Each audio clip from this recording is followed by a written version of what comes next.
사느냐 죽느냐, 그것이 문제로다. 이 유명한 대사는 누구나 한 번쯤 들어봤을 것이다. 하지만 이 문장의 진짜 의미가 무엇인지, 그리고 햄릿이라는 작품이 왜 400년이 넘도록 사람들의 마음을 사로잡고 있는지 곰곰이 생각해 본 적 있는가? 셰익스피어의 햄릿은 단순한 복수극이 아니다.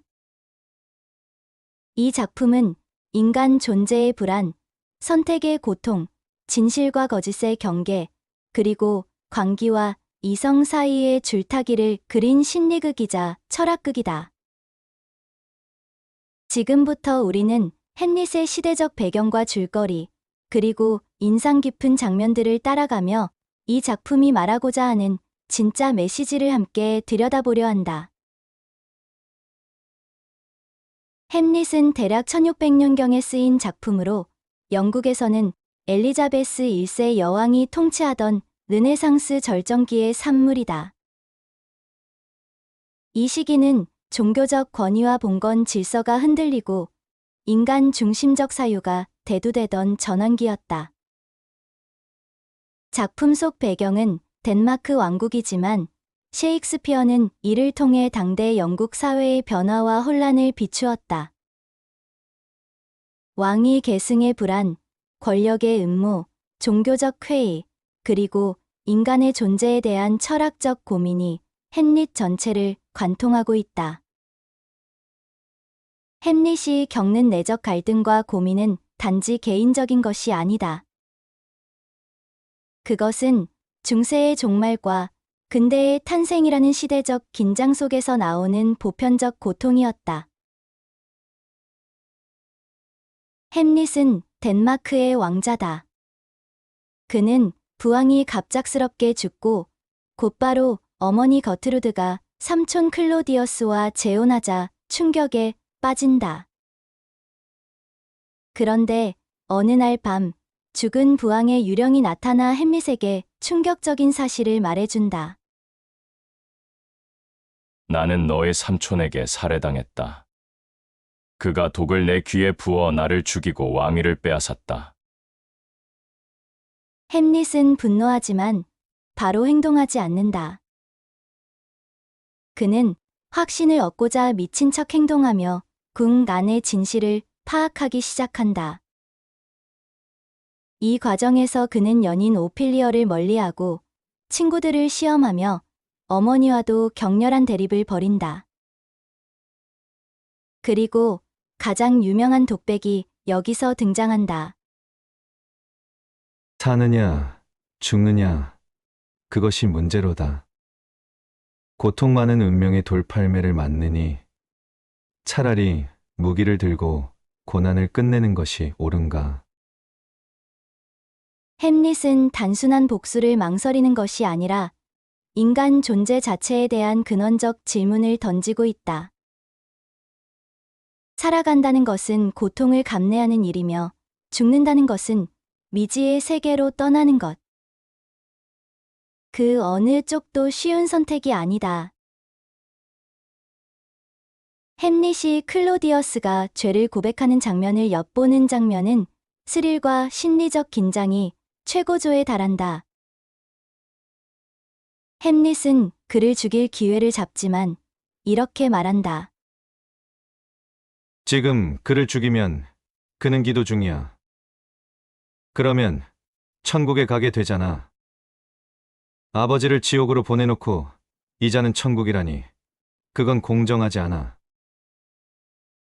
햄릿은 복수마저 정의롭게 하기를 원한다. 이 장면은 단순한 복수극을 넘어 도덕적 딜레마와 인간의 양심에 대한 고민을 보여준다. 햄릿은 어머니에게 부왕의 죽음과 재혼에 대해 격렬하게 비난한다. 두 남자의 얼굴을 비교해 보시오. 하나는 그리스의 신처럼 고귀하고 다른 하나는 살인자요. 추악한 자입니다. 하지만 이 장면에서 우리는 단순한 분노가 아닌 어머니에 대한 상실과 배신감, 사랑과 미움의 이중성이 얽혀있는 햄릿의 복잡한 감정을 본다. 이 장면에서 햄릿은 무심결에 벽 뒤에 숨어있던 궁중 고문관 폴로니우스를 죽이고 만다.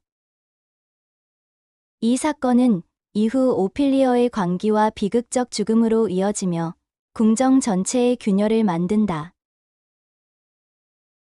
햄릿에게 버림받고 아버지까지 죽은 오피리어는 점점 정신을 놓고 이상한 노래를 부른다. 그는 내게 꽃을 주었어요. 라벤더와 그리고 기억의 향기를 담은 로즈마리. 그녀의 말은 문장이 아니라 파편들로 이루어져 있다.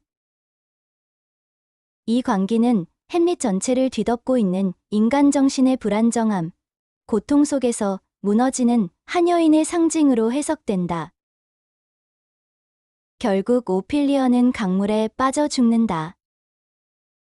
누구도 그녀가 스스로 뛰어들었는지 사고였는지는 알지 못한다. 클로디어스는 햄릿을 제거하려고 네어티즈와 결투를 벌이게 한다. 하지만 이 과정에서 독이 묻은 칼과 포도주가 엇갈려 모두가 죽게 된다. 네어티즈, 거트루드, 클로디어스, 그리고 햄릿까지. 죽기 직전 햄릿은 친구 호레이쇼에게 이렇게 말한다. 호레이쇼, 내가 남긴 말들을 세상에 전해주게. 나의 상처는 치명적이니 곧 모든 것이 끝날 것이다. 그리고 그는 마지막으로 이렇게 말하며 눈을 감는다. 그 밖에는 침묵뿐이다. 이 마지막 대사는 너무나 강렬하다. 긴 갈등과 고민의 끝에 죽음과 함께 모든 것은 침묵 속으로 사라진다. 말이 무력해지고 존재가 사라지는 순간 햄릿은 이 세상을 떠난다. 햄릿은 단지 왕위를 둘러싼 복수극이 아니다. 이 작품은 다음과 같은 주제를 정면으로 다룬다. 존재의 의미. 우리는 왜 살아야 하는가? 죽음은 끝인가? 아니면 해방인가?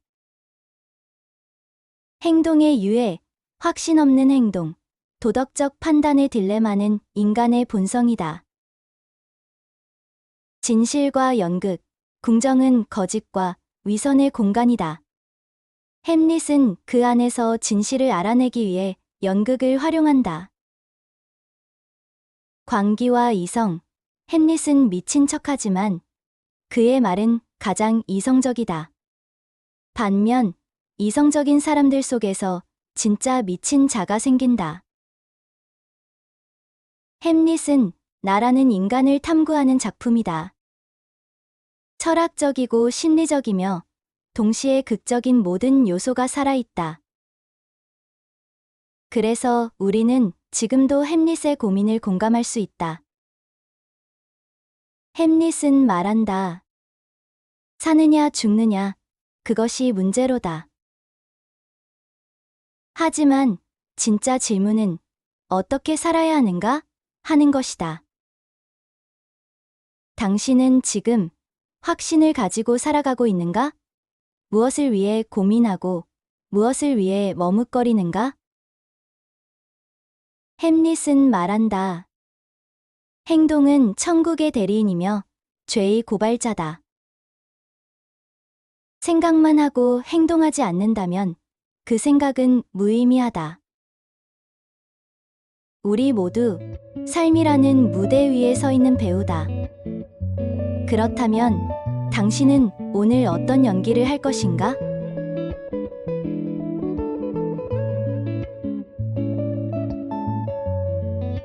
시청해 주셔서 감사합니다.